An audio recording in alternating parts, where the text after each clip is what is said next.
I'm happy you recommended to her because I feel weird recommending to my friends. Just give them alcohol. Well, so give them a shot before so bed. the tincture, it's like 3 drops or 5 drops or whatever, even a dropper full. We're not getting our kids like rocks, right? But we are helping support their. It's painful. I feel like that's why God doesn't have us remember it. Yeah. Right? Like.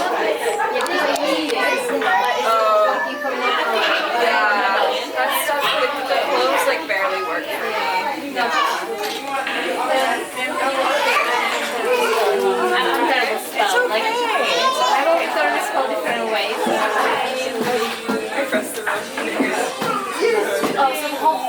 Yeah. There's gonna be a there's gonna be a spray and then the dropper. You want the dropper. And then I noticed there's also a new alcohol-free formula. Yeah. So you want the alcohol. Yeah. It will say 27% alcohol. Yeah. And it's when they make a tincture, the herbs and stuff are they're in it for weeks. So the alcohol degrades. So again, it's not like you're putting straight vodka on your kid, but there is some. Thank you so much. You're welcome. Yeah, and put it on his leg. Yeah, and if you put socks over it, or if you put whatever, like. Yes.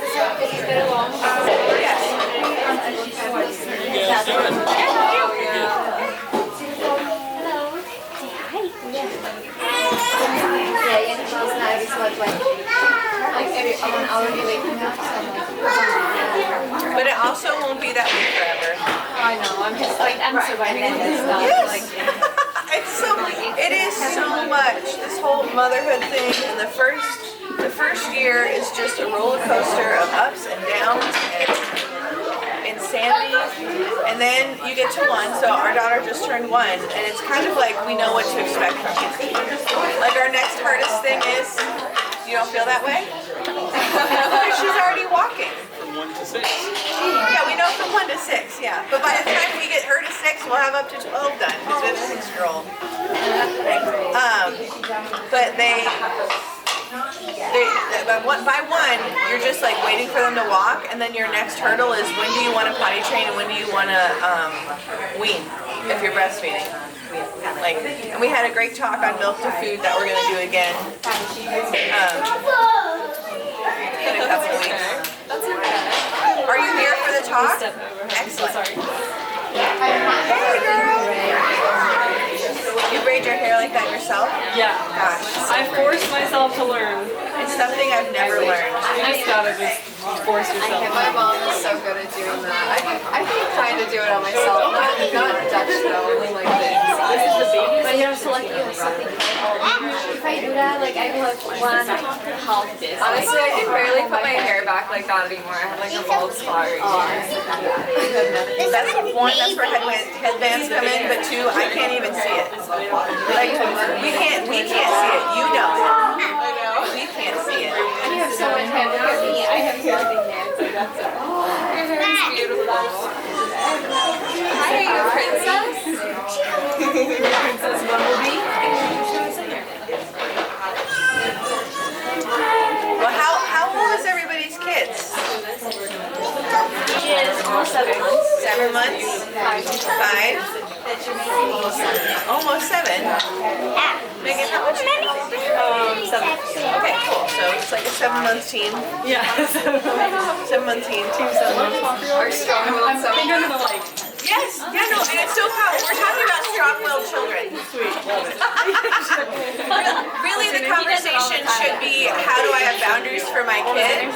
Because all children have strong wills, but we as parents don't know how to navigate it. So we're going to be talking a lot today, not about strong-willed children so much as the parents of children.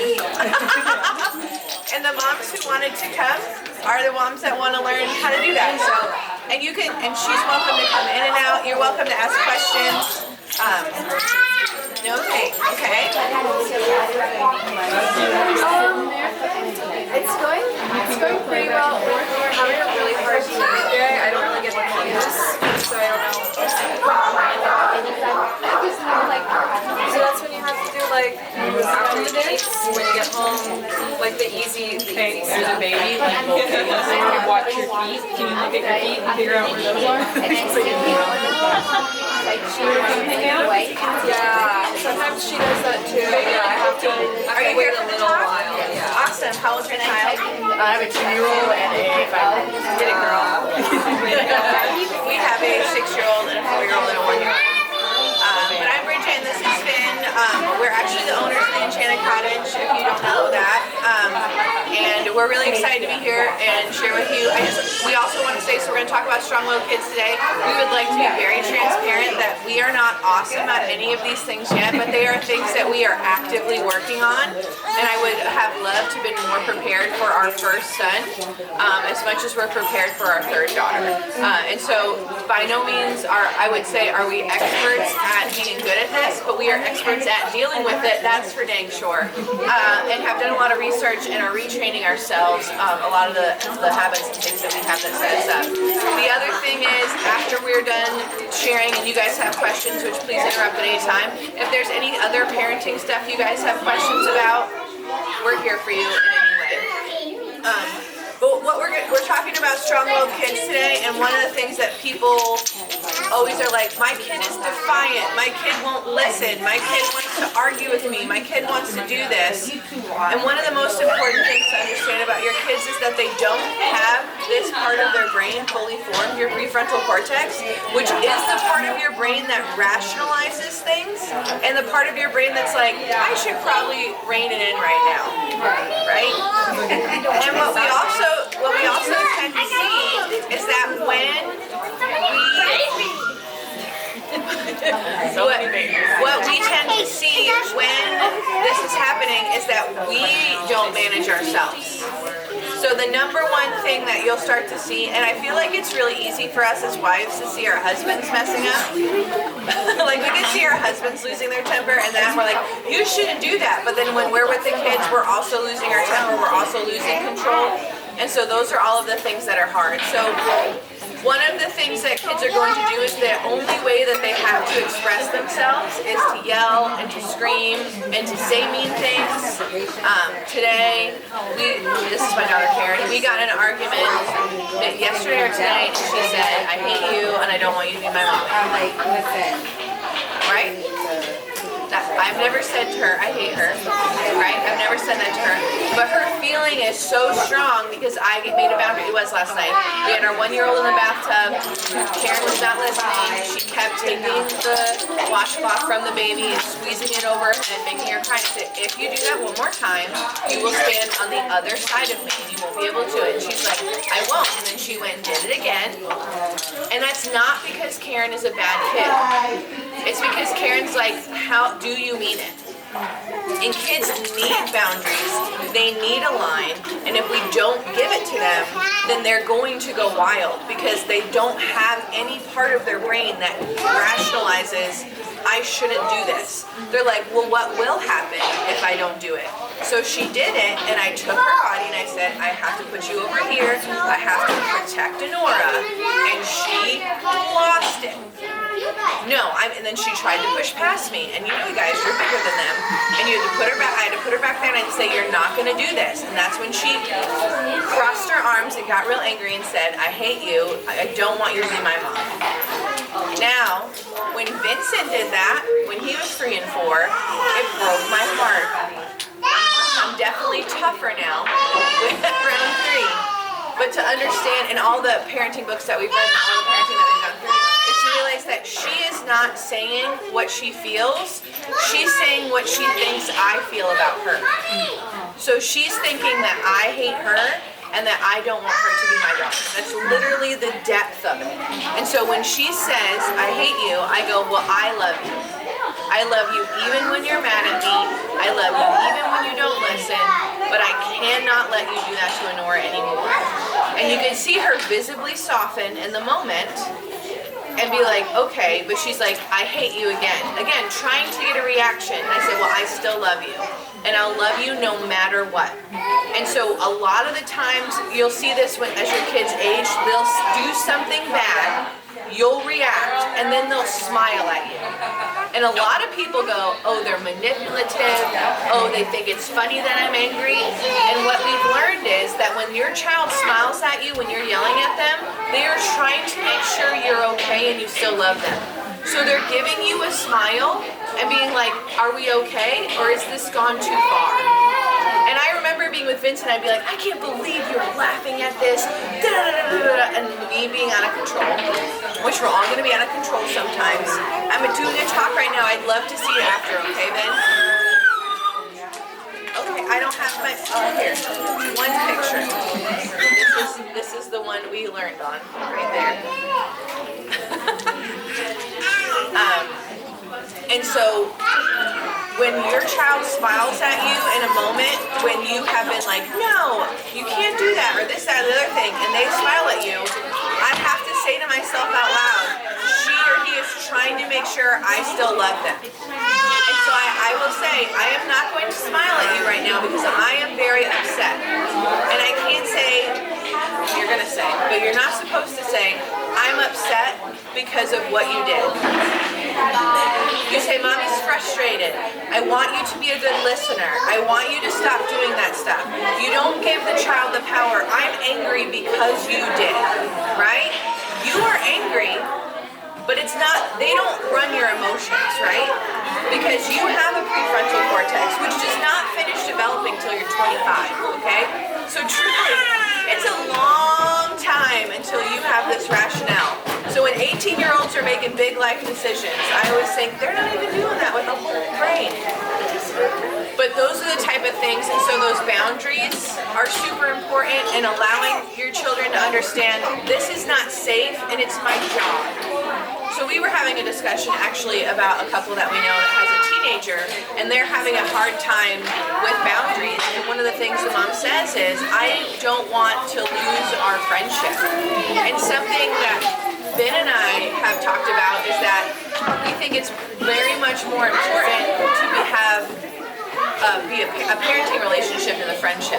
Because if we have to do something hard when our kids are 13, 14, 15, and 16, at least they'll understand because of the relationship we built through this childhood time. That like, I always am doing the thing that's the best for you. You may not understand it, you may not agree with it, but I'm not going to let you light a firecracker in the house. I'm not going to let you start a fire in the living room. I'm not going to let you play with knives if you haven't learned your knife skills. There are things that make so much sense, but then we get to bath time and you say to a kid, all right, we're going to get out, and they're like, no, I will not get out. And they start splashing, like, if you splash again, you're going to get out. And if you don't hold that boundary, that's when they start to learn that there's bandwidth. It's the same thing when people are like, don't count to 3. 1, 2, 3. Because all the kids will listen on 3 because you've taught them that 1 and 2 is a warning time. And 3 is when you mean business. So in our family, I will say 1, and my son will go, ugh, what? Because he knows he doesn't have until 30. He has until 1. And so that was one of the things I wanted to say. I had one more thing I wanted to say before. I've always wanted to feel like it's like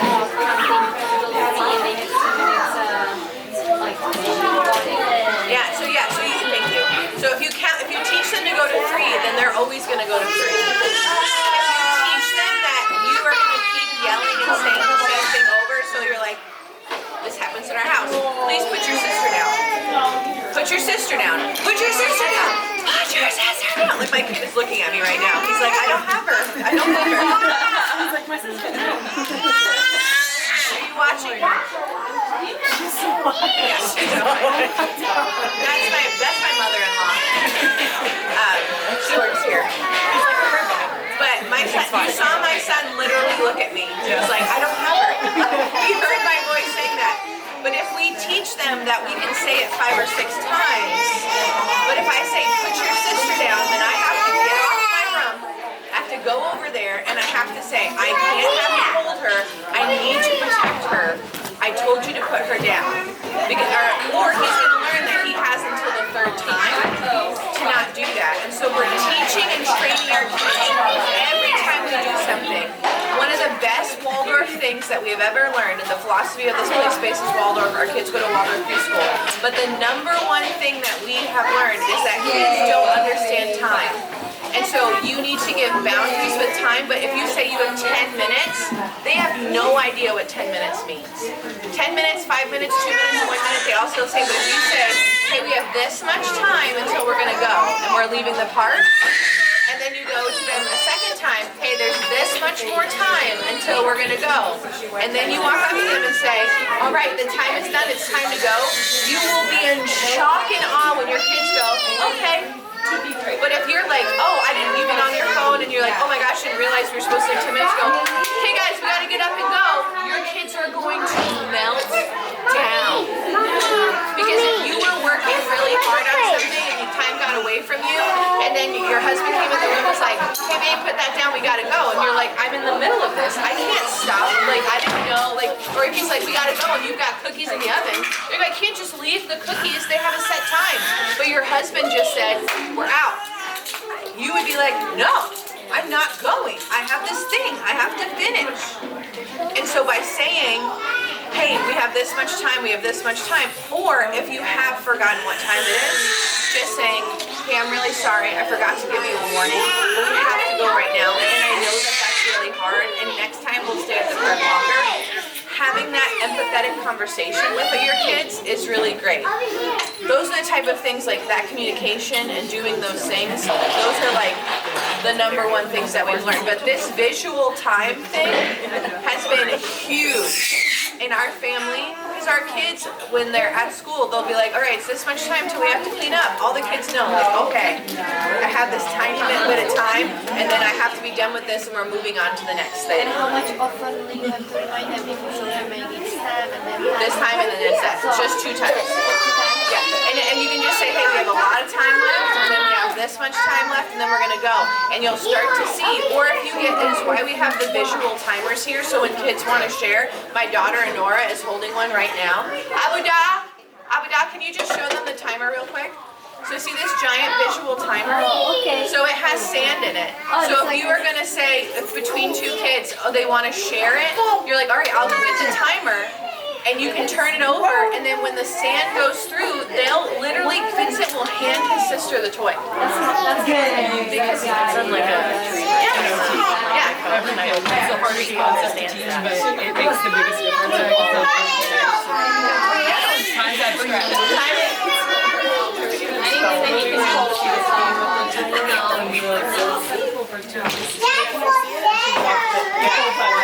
There's also a large clock that you can buy on Amazon, and it has red on it, and you can set it for however many minutes you want it to be, and the red will disappear. So if you're gonna be, so we have a lot of parents that come to see us that want to be gentle parents, and one of the things that we offer as advice is to not be gentle parents, but to be peaceful, authoritative parents. So not authoritarian, because authoritarian is obey me or else, it's all threats, it's all this stuff. But to be a peaceful person that also has a boundary, instead of being like, well, we're gonna do this and talking, we become very permissive in a lot of gentle parenting ways. So I'm not a gentle parent hater, but I want gentle parenting when done right in the way it was like originally rolled out, was to do it with very firm boundaries. But yeah, Sorry, I thought. no, this is great. No, questions are the best. Back to like repeating yourself. So if you say it once and they don't listen, then like what's the next step? You do the thing. Okay. So you have to, you boundary it. So get like an example. We're getting out of the bath, Okay. and then you walk away, and they don't. Right. You come back and they don't. You go over, you pull the plug, you reach them out of the bath, and you say, "I told you to get out of the bath. You need to get out of the bath now." Okay. I think you have to set that expectation beforehand, especially with 2 and 5. Yeah. So this is the expectation.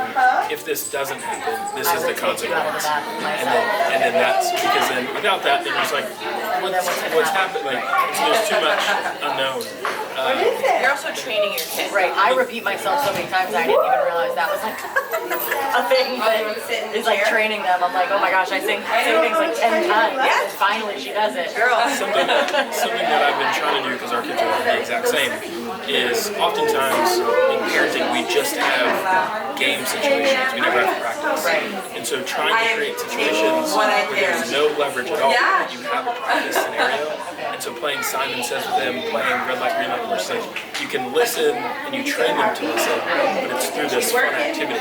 You have to, in no sports do you ever just say like, go play the game without ever practicing.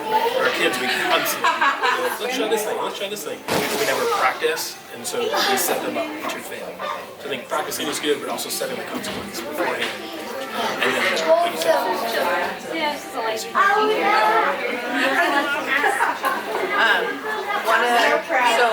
we have worked a lot on this, and this is a thing that helps dads a lot, guys, because I think sometimes us as moms are trying to do all these different things, and it's hard to get the dads on board. And what has helped my husband, that he just brought up, was that if you tell your husband he's a coach and this is your team, it changes his entire perspective on parenting. That we need to have practice, that we need to have drills, that we need to do that because we are training our children up in the way that they should go. And that training is not 3 times and we're done. It is a lifetime of training. Like we are truly never going to stop training our kids, even when they walk out of our door. And the relationship that we're building. Hey Vincent, will you please not be so forceful on those because you're going to break them. I saw you do it and it's going to break.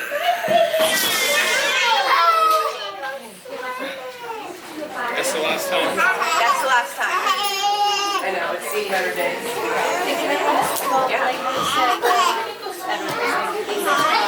You said one time and then you had It's a drug that's good. If you don't do that, I will take you on the Yes. Or you just say, I'm going to stop this from happening, or I'm going to do that. So in the bathtub example, you're gonna get you have this much more time, and then I'm going to tell you, like, and then when you hear me say this word, it's time to put the choice away and into the water. You say the word. If you don't, I will come in, do this, I will take you out. Elijah, stop. There doesn't have to be a punishment of taking away things or any of that. It's just this is going to happen or I will make it happen. And your kid will slowly start to learn that you mean business and that when you say something, it will happen that way. But you're going to mess this up too. Yeah, I was raised with one and then if I don't listen to me, like I expect someone which is help. I listen, but I said I have to have warning, so I do some stuff. But you listen out of fear. That's really important. And so that's authoritarian parenting, which is obey me or else.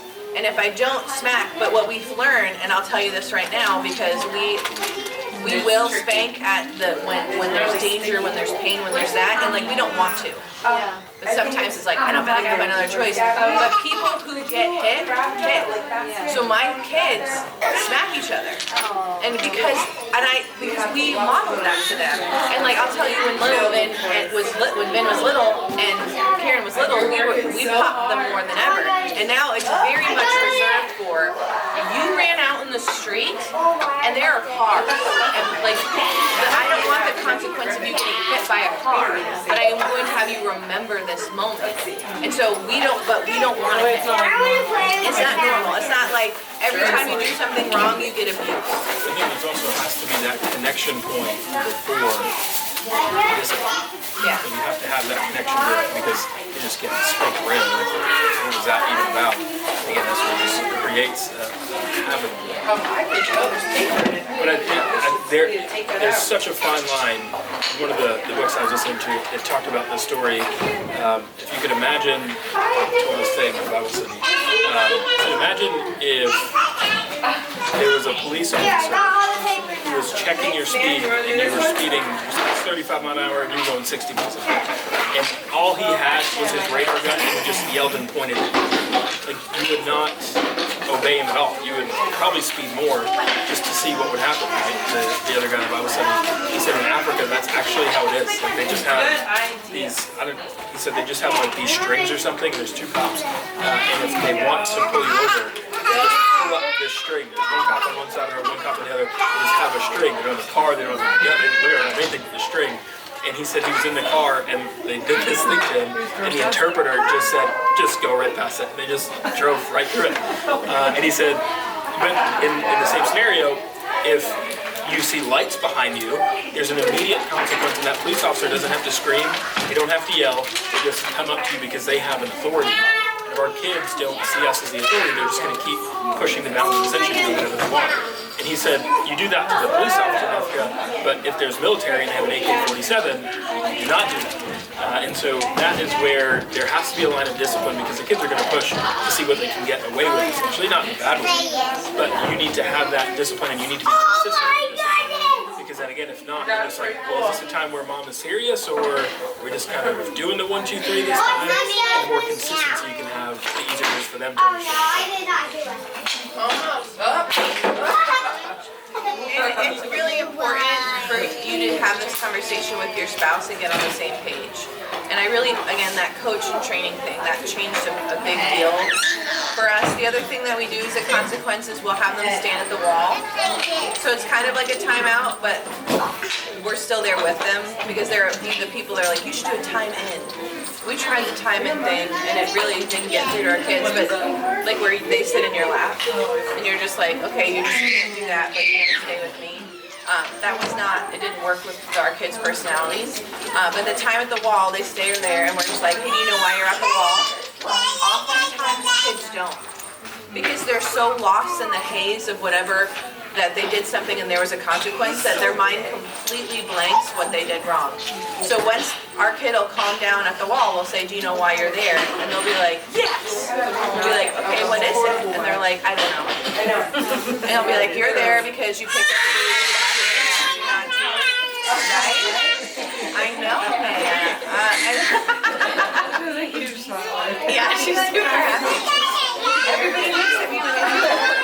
And then we'll talk to them and we'll say like, all right, so now you understand what you did wrong. Are you gonna do it again? And we have a conversation and we have a hug and then they walk away. And that has worked really well for us. But the other thing that we're starting to institute with our 6-year-old is running laps. So I saw something about that the other day.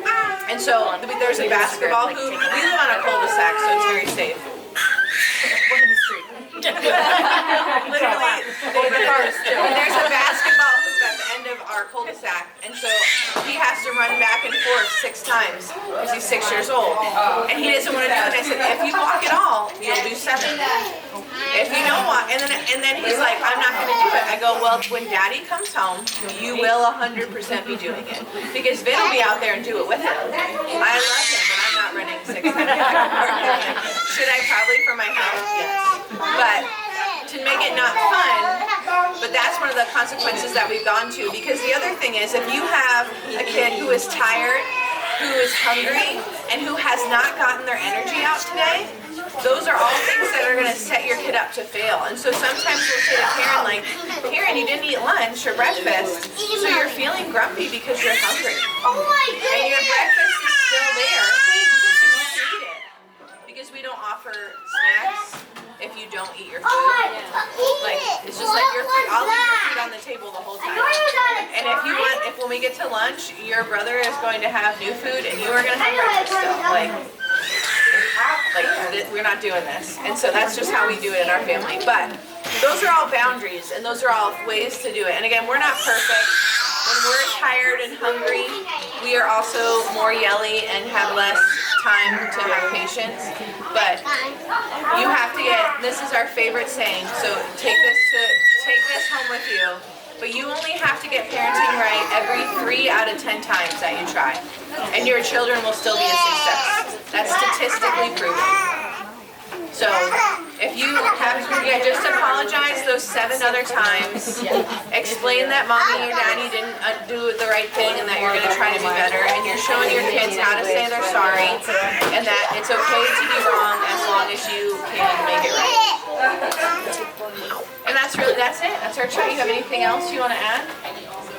I'm the chatty half of us, but he's the big brain. He has all the things. But the coach thing really helped. But it's good to have perspective for them. Yes. Instead of my husband, he's very strict with everything, so we are on the same way, but some ways different a little bit, so it's hard. Well, they're also, this was another thing that helped our marriage a lot, is understanding that I am the nurturer.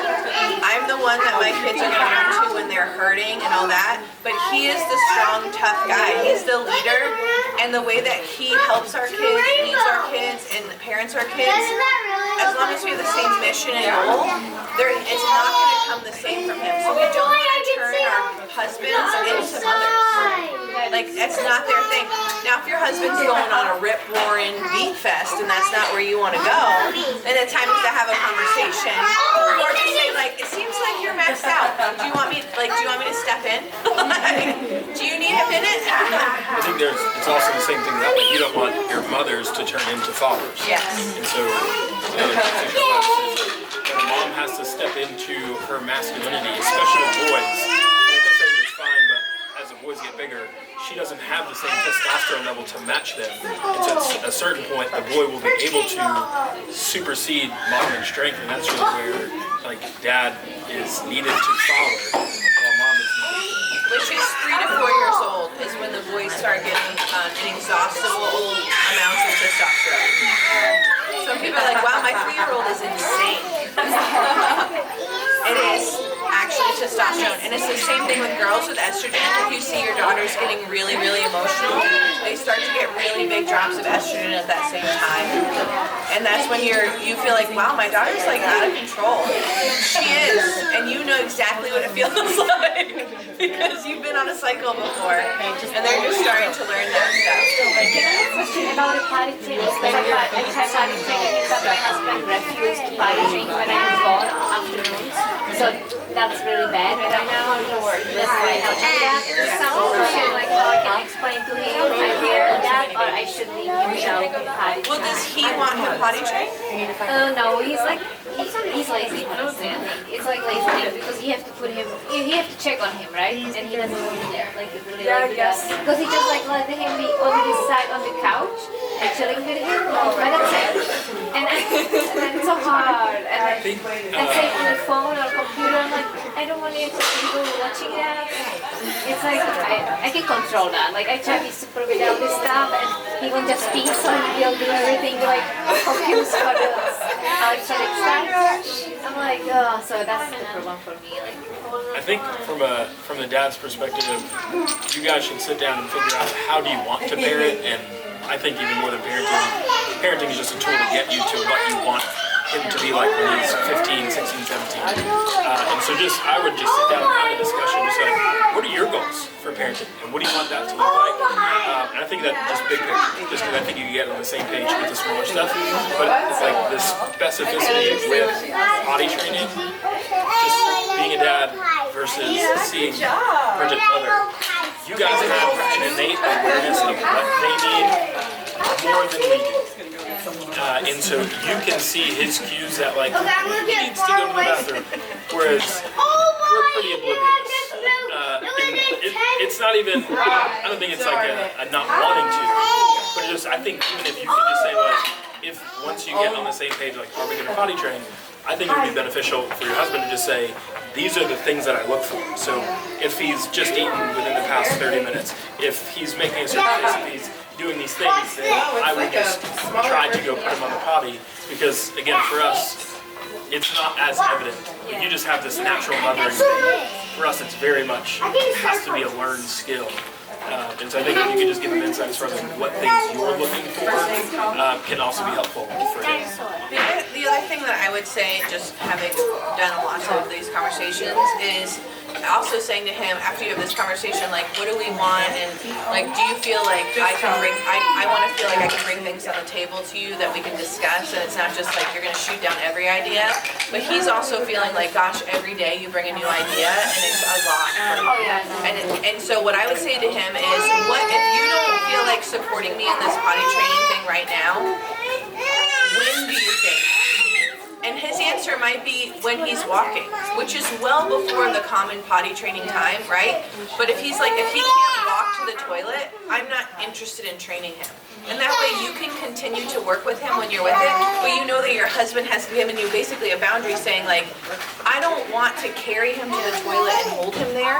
Like that seems like a lot to him for whatever reason, whether he's lazy or not, he's just, that's it. But if he can walk to the potty, then he can just, you can say, okay, so we've agreed that when he learns walking, you'll add the effort at that time. Because right now he is enjoying that he can just sit and still be himself as a dad because he's not demanding more.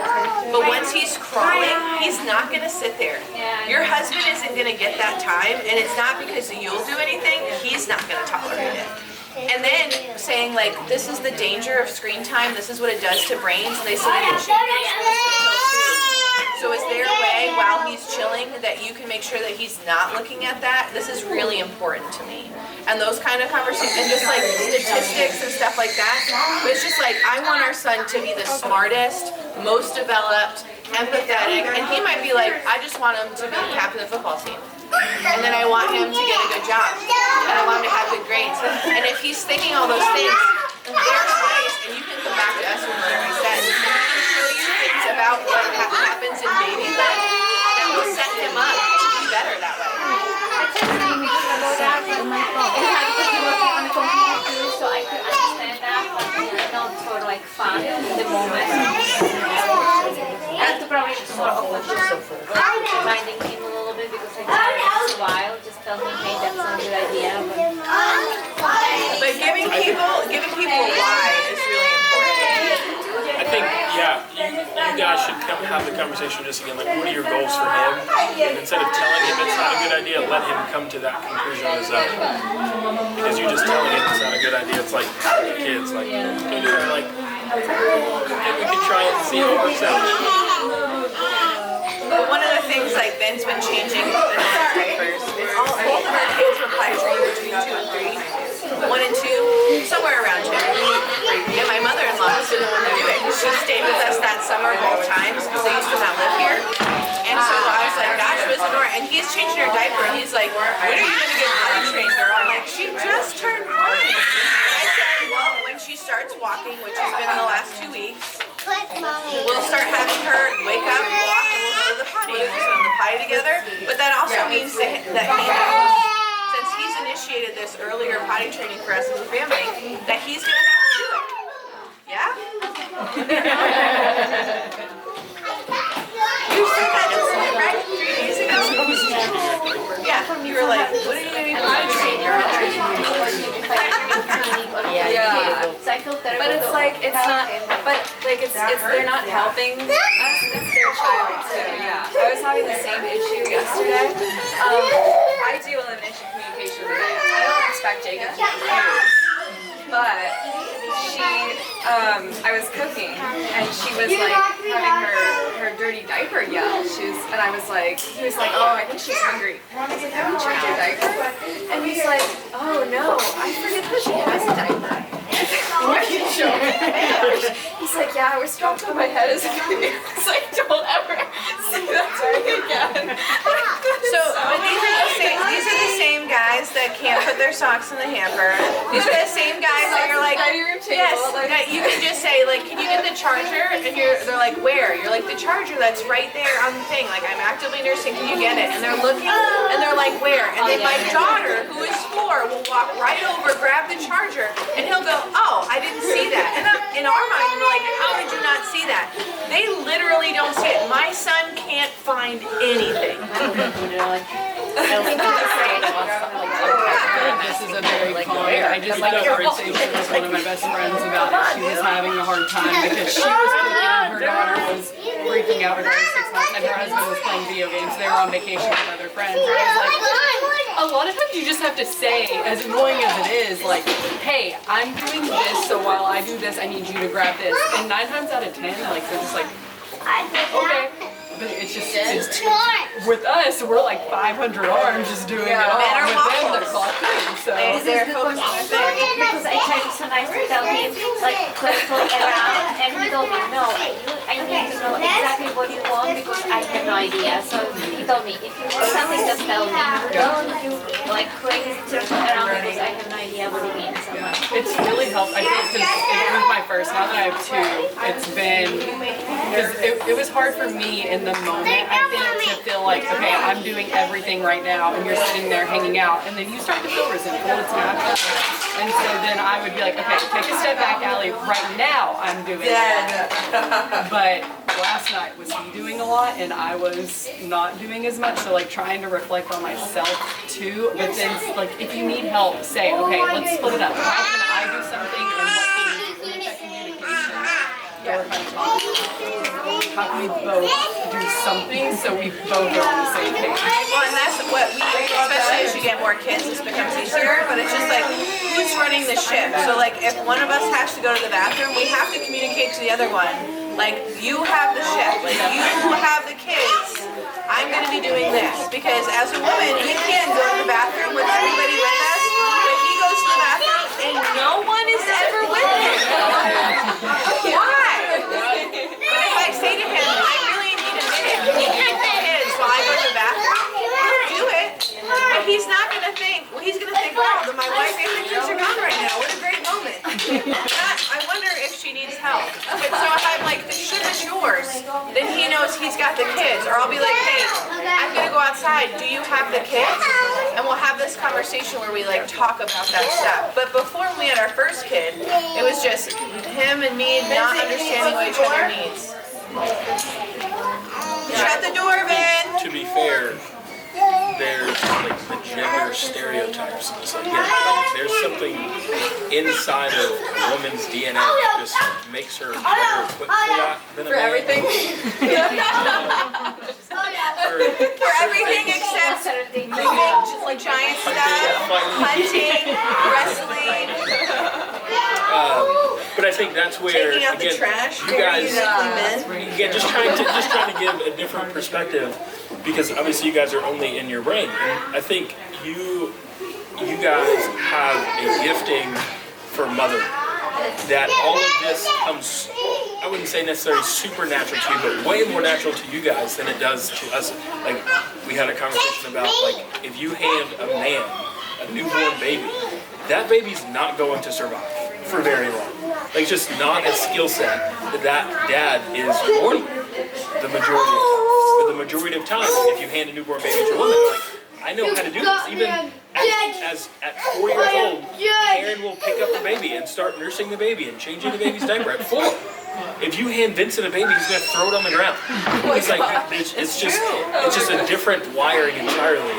And it's not to say that men can't do the things that you guys do. You can't do the things that men do. But there is a certain gifting, and I think just trying to have grace for that. And yeah, maybe for your first child, you have to spell out all of the things, because again, it's not like but we at some point we should also learn and pick up these things. Which he has. He does a great job. He takes over the morning. The morning is daddy's, and the kids go out and they know that he's gonna feed them, and I stay in bed for 30 more minutes, and he makes me a cup of tea and brings it to me like a princess.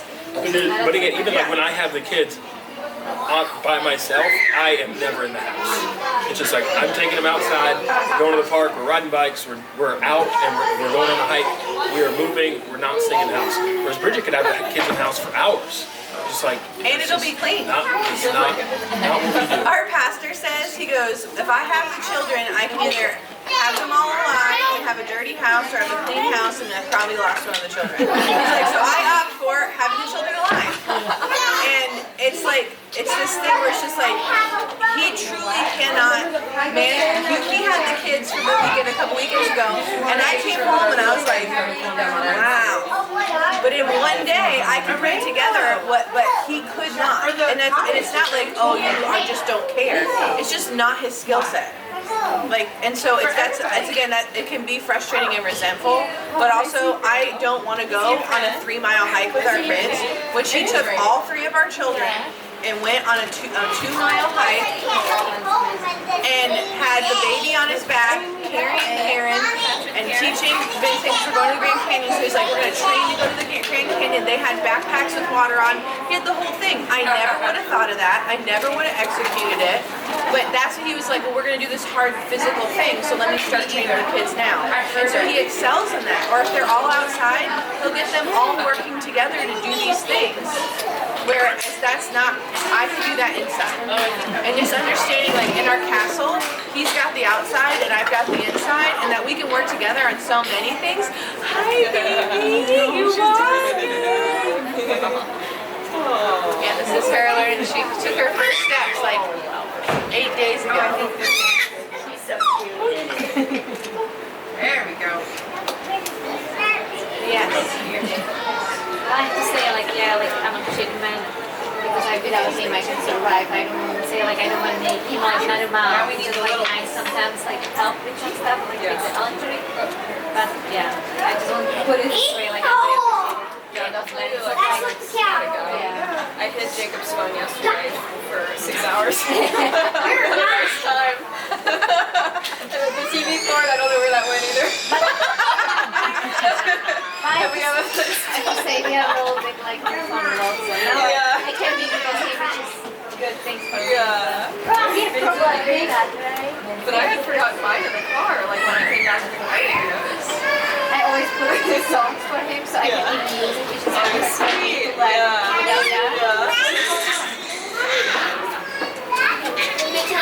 Okay, take a here. Like magnets. Okay, go. Vincent. Having a good time? Right. Well, hopefully it's a regular Florida shower and it just Thank you. yeah, has 30 minutes, 20 minutes, and then it's done. Do you like my phone? I like the colors you picked. 6 months. Well, guys, that's all we have. If you guys have any questions about anything else, or if you want to ask a man something, he's right here. When are you having your dad's workshop? Yeah, I know. I was gonna say we need like a dad. That's a really good idea. So girls are very into this idea. My husband is hesitant because he's like, guys don't like that. But what another guy told us he did was like basically a dad boot camp. And it was like, hey, here are the things that you can do, and like they could just do it. And it's like a one-time thing. Yeah. Because Ben will say, if you say to guys like, hey, we should go and talk, they're like, yeah, we should. No, but if you're like, hey, we're gonna go have a fire, and like have some cigar. But they would rather sit around a fire and quietly drink a beer and stare at flames than. I was gonna say all they need to do. But then the talking will start to happen. That's the idea. I also know working with my husband is talk like woman or like But what we would discuss in the dad boot camp if we did it was, okay, this is what to expect with your wife when you have your first kid. This is what to expect when you're raising the kids. And this is about being a coach and all that stuff. So it's in the works. Dr. Vin just has to feel like it's necessary. It's definitely necessary. I think that's the hardest part, is getting the men on the same page. Like, for me, I don't know. Yeah, and it's hard for them to have community too, because they're working all week. But if these are fun, we can make them hang out and stuff, but it's hard for them to have any community, really. And do you think they get like your husband will agree to help go? I mean, he's gonna go. It's his favorite thing to talk about, and once he gets on the subject of everything, he won't stop. But it's like the initiation of, like you said, getting people to go around the fire, and 100%. But it's just like you gotta get him there. Yeah. And he doesn't mind going there.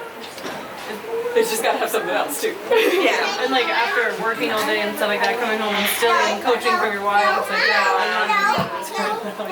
so kind of having like, guys have they open up that part of their brain and that's where they are. It's like a moment for that specifically, rather than doing everything else that they do and working and then also trying to be a better parent. So what do you think a good time would be to host it? Would it be be like a better like, let's do this, we'll talk for 3 hours or 4 hours and then a fire at like nighttime? Or would it be better if it was during the day? I definitely think it'll be better night.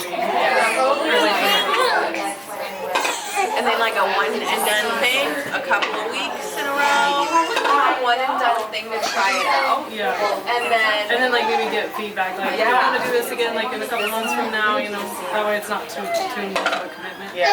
Then, I would say start with one and then see what they. yeah, and Jacob has such a regular schedule. Well, Whatever day you pick, my we'll probably husband's very like all or nothing, so if he sees that it's like 4 weeks in a row and he can only make it to 2 weeks, he won't even go to the 2. yeah, that would be discouraging. Right. I think my husband will probably do like, he wouldn't do like a weekly thing, absolutely not, but I think like once a month, if I was a parent, he would just go and like be a dad, and kind of the same thing, like we all talk about things that it's like, man, but where they can also talk about, man, you do things too. So, I think we love that. And we're new here. We don't know a lot of people here yet, so I think that would be really awesome. And we're also the first of our friends that have kids. So, if That's she always the can, hardest. It is. I felt like the yeah. And then everyone's like, you're the wise woman, let me ask you something. You're like, I'm just figuring this shit out. I don't even know what I'm doing. There you go. And I think that one. I'm sure y'all have We did a book club on it.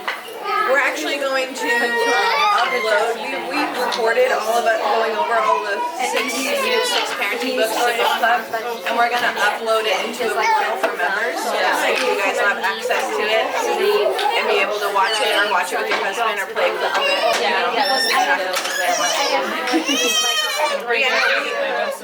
We watch it, and basically every parenting book boils down to talk to your kids, label their feelings, don't lose your mind. Like, parent yourself, right? Don't lose your mind, and have them work alongside you. So like, let them be a part of the family team as a team and be like, hey, we're all making dinner together. Hey, then after we make dinner, we wash the dishes, and after we do that, we clean off the table, and then you tell them that, and you're narrating that, and maybe they don't help every time in all of those things, but as you show them what to do, like your kids can't be 16 and be like, you need to start washing the dishes, and you've never shown them to wash the dishes, you've never trained them. People are like, people don't know how to load the dishwasher. Well, how did you learn how to load the dishwasher? Probably by trial and error, or you had a mom that showed you. And so you need to be the mom that shows time and time again how to do that. And the earlier you do it, so like Karen's new chore is that she is the one that empties the dishwasher. And she doesn't do the glasses yet, but she can do the silverware like you wouldn't believe. A 3-year-old can sort and put silverware away, even 2. But we did not have Vincent train alongside us as well as we should have, but we have had Karen, and because of that, she helps us with everything. Karen can cut with a knife, like a real knife. Vincent can't. He's still on the training knife because he's too wild and crazy because he's 6. He's got testosterone coursing through his veins. But she wants to help us with it. She wants to do that stuff because we can be her as we've gone along. But the middle room in this cottage is a little house, and it's the most used room because between the age of 18 months and 3, your kid wants to do everything you do. The laundry, the sweeping, the vacuum. So if you get them a little vacuum, they will vacuum alongside. But like Vincent has been training in vacuuming. But the biggest thing he doesn't know how to do is look on the floor and find the things you can't vacuum. So yesterday we trained in it, but he can get the vacuum out, he can plug it in, he can clear the floor, he can vacuum. After I check before he goes, he can push the vacuum away. And so, but that didn't happen. He did that all because he wanted to yesterday. Whereas a year ago, it was training and hard, and I mean, 3 times as long. But the investment that we made in from 18 months to 6, the more it pays off. Hey, Vincent, apologize for coming in. The kids just want to be doing what you're doing. But girls differently than boys. The last night, Ben and Daddy did stuff that just Ben and Daddy did. He said the men are going to do this, and so Ben was like, I'm a man. He loves doing that. With Alex. Yeah. He loves driving. If my husband tries to do it by himself, he screams. He's like, No, I do it. He's literally in the wants to go and then drag it out there. having your husband have the patience to say this is going to take longer. Right. It's not going to be done as good, but training yourself is going to help me as things goes. Versus She's tired. She hasn't had like her first nap of the day, so she's like up late.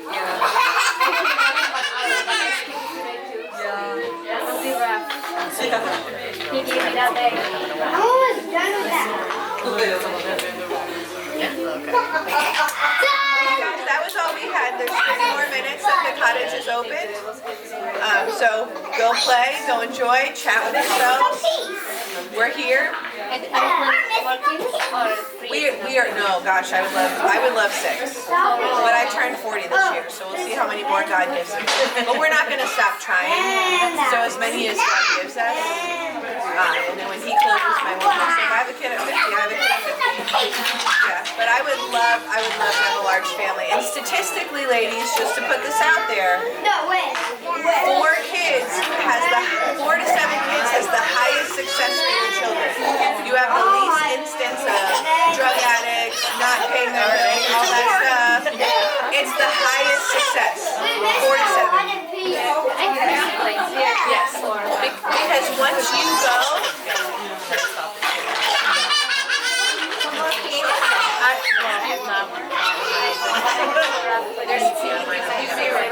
Yeah, I guess that's true.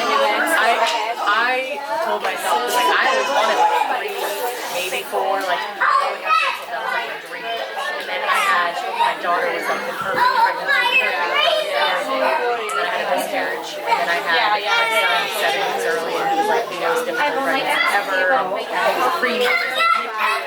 After that, I was like, I can't do this. I wanted to do this so badly, but I was like, I can't. My body can't do this again. and he's 2, right? He's almost 3, yeah. I tell people all the time, it's like, don't make any decisions till you're 2. I know it's hard and it's a I little, know. like, now that you got through that, like, you really have time, you're like, I probably Right.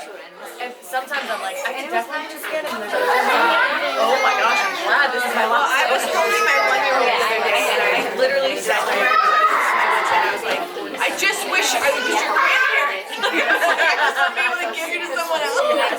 But at the same time, I want to have more, because really we're thinking about that Thanksgiving table 20 years That's from what, now. yeah, that's what I always thought. It was like this big. I want to makes me want have more. 35 grandchildren and 5 great-grandchildren. I want them to all come to our wedding anniversary or whatever, and just like think about what our family is. I would be real dumb, you know.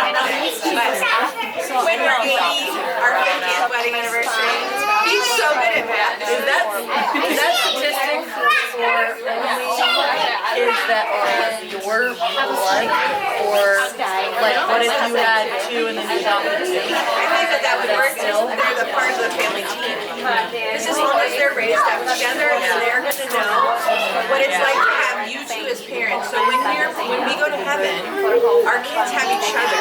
There's 4 or more, 4 to 7. After 7, it starts to go wild. It's a little crazy. The statistics, they have a team. They have to be a team.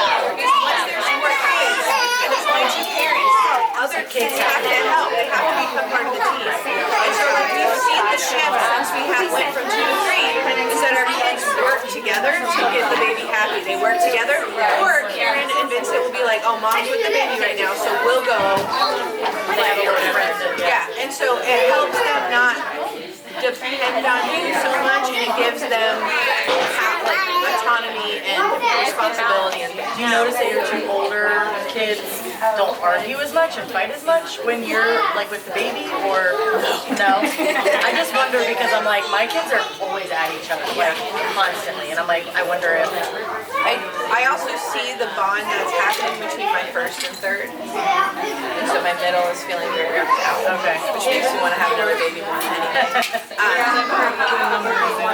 Yeah, they couple up. Right. But Ben and Honora are very similar. They look alike. They had very similar temperaments. And Karen was just completely different. And so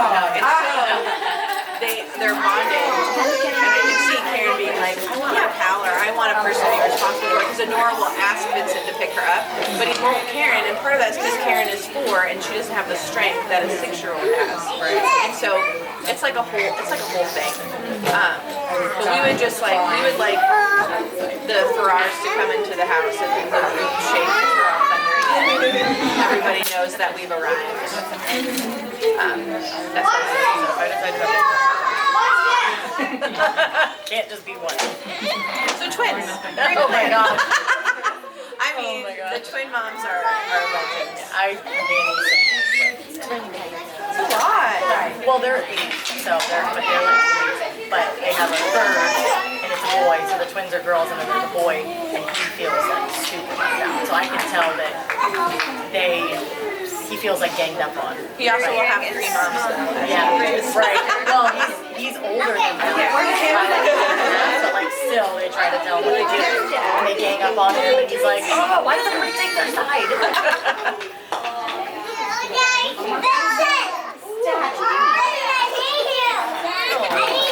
Are you tired?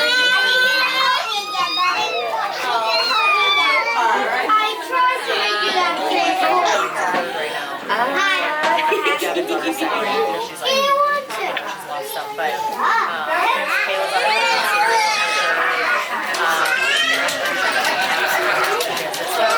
everyone's just, and I'm like, oh my gosh,